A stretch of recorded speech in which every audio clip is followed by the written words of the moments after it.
عزیزان گرامی وقار، اپنے سیاسی شعور کو بھی بیدار کرو، سیاست کو سمجھو، تم کب تک استعمال ہوتے رہو گے؟ اب اس میں علماء کو بھی آنا چاہیے کہ ان کے سیاسی شعور کو بیدار کرے۔ تمہارے ساتھ آج جو کھیل کھیلا جا رہا ہے، تم ہر ایک کی جے وجے کرتے ہوئے ہر پارٹی کے پیچھے جاتے ہو، تم نے آج تک اپنا قائد نہیں ڈھونڈا، اپنا قائد نہیں ڈھونڈا۔ اور ان کو دیکھو، وہ کہتے ہیں کہ اگر پیٹرول 200 لیٹر بھی ہو جائے تو ہمارے قائد تو یہی ہیں، اس لیے کہ ہمارا ہم مذہب ہے، وہ ہمارے مذہب کی بات کرتا ہے۔ تمہارا کون ہے میرے عزیز؟ تم کسی پر متفق نہیں ہوتے، اور جو تمہارے لیڈر ہیں وہ کسی اور کے پلو میں چھپے ہوئے ہیں، ہاں کسی اور کی گود میں بیٹھے ہوئے ہیں، جا جا کر کے یہ سارے مسلمانوں کو کسی اور کے ہاں بیچ کر کے آتے ہیں۔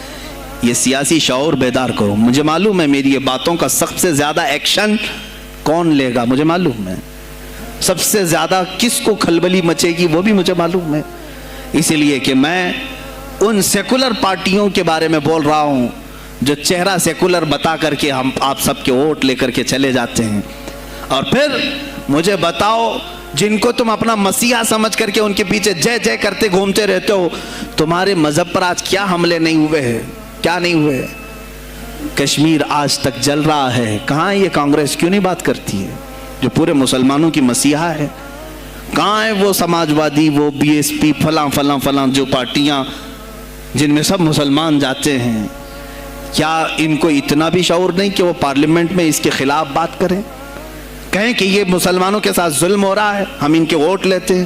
نہیں بات کریں گے، یہ صرف اور صرف تمہیں استعمال کرتے ہیں، اور انہیں معلوم بھی ہے ہم نے ان سب کو خریدا ہے، ان کے لیڈروں کے منہ میں اپنی زبان رکھی ہوئی، یہ کوئی بولے گا نہیں، انہیں معلوم ہے۔ تمہیں یہ اندازہ نہیں میرے عزیزو، آج میں بولوں تو لوگوں کو تکلیف ہوگی۔ کشمیر کے ایسے حالات ہیں، رو رہے ہیں وہاں پر۔ ایک مولانا ہیں، مسجد کے امام ہیں، انہوں نے کہا، باضابطہ حلفیہ کہا نوجوان میرے پاس نماز کے لیے آتا تھا، اس نے یہ کہا کہ حضرت کیا سوسائیڈ کرنے کی اجازت ہے؟ کہا کیوں؟ کہا میرے گھر میں کچھ لوگ داخل ہوئے، میں ان کا نام ذکر نہیں کر رہا ہوں، کچھ لوگ داخل ہوئے، مجھے ہاتھ باندھ کر کے کھڑا کیا، میری ماں اور میری بہن کو ننگا کیا، میرے سامنے کپڑے اتارے اور ان کی عزت لوٹی، اور اس کے بعد مجھے ہاتھ کھول کر کے چھوڑ دیا۔ مجھے بتائیں اس کے بعد بھی جینے کا کوئی مقصد رہتا ہے؟ مجھے بتائیں اس کے بعد بھی جینے کا کوئی حاصل ہے؟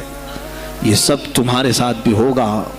جہاں میجورٹی ان کی مسلمانوں کی تھی وہاں یہ ننگا ناچ کر کے دکھایا ہے، تو یہاں تو تم بہت قلت میں ہو، تمہارے ساتھ بہت کچھ ہو سکتے ہیں، اب بھی اگر خاموش رہے۔ اسی لیے میں بار بار کہتا ہوں، اٹھو وہ گھر نہ حشر نہ ہوگا پھر کبھی، دوڑو کہ زمانہ چال اپنی چل گیا۔ تم اپنی سیاست کو منتخب کرو، تم اپنی قیادت کو منتخب کرو، اور اگر ابھی بھی سیاسی لاشعوری کی زندگی گزارتے رہو گے، لقمے بنتے چلے جاؤ گے، یہ کھاتے چلے جائیں گے۔ بات میں سلطان الاولیاء غوث پاک کی کر رہا تھا، لیکن مجھے یہ حالات پر گفتگو ضرور کرنی ہے، اس لیے کہ مجھے معلوم نہیں ہے کہ میری زبان پر کب تالے لگائے جائیں گے یا میری گردن پر کب چھری پھیری جائے گی، مجھے اس کا اندازہ نہیں۔ لیکن اے مسلمانوں، تم میری ذات سے الجھتے ہو تو الجھ جاؤ، مجھے اگر بلیم کرتے ہو، تانے مارتے ہو تو مار لو۔ چند دنوں کی بات ہے، جب تک میری سانسیں چل رہی ہیں تب تک مجھے گالیاں دو گے، لیکن جس دن میں بھی دنیا سے جاؤں گا اس دن تم ہماری باتیں یاد رکھو گے، اس دن یاد کرو گے۔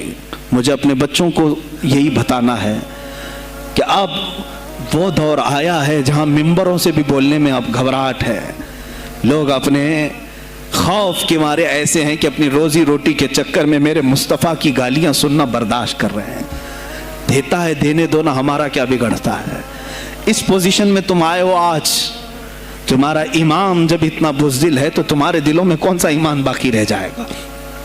اس لیے شعور پیدا کرو۔ اگر اولیاء کی نسبت تمہارے دل میں ذرا برابر بھی باقی ہے تو اٹھو میرے عزیزو، آپ قیامت کے دن جواب دہ ہوں گے میرے نبی صلی اللہ تعالیٰ علیہ وسلم کی عظمت پر۔ آج جو حملے ہو رہے ہیں یہ ہماری زندگی کا سب سے بڑا ایشو ہے۔ آج مطالبے کرو، مانگو تو کس چیز کو مانگو؟ بس یہ ہے کہ میری نبی کی عزت سلامت رہے، مجھے دنیا میں اور کچھ نہیں چاہیے. اتنا مطالبہ تو کر سکتے ہو، اتنا مطالبہ کرو. اور پھر دیکھو میرے مصطفیٰ کی طرف سے انعام کیا ملے گا، اللہ کی طرف سے انعام کیا ملے گا.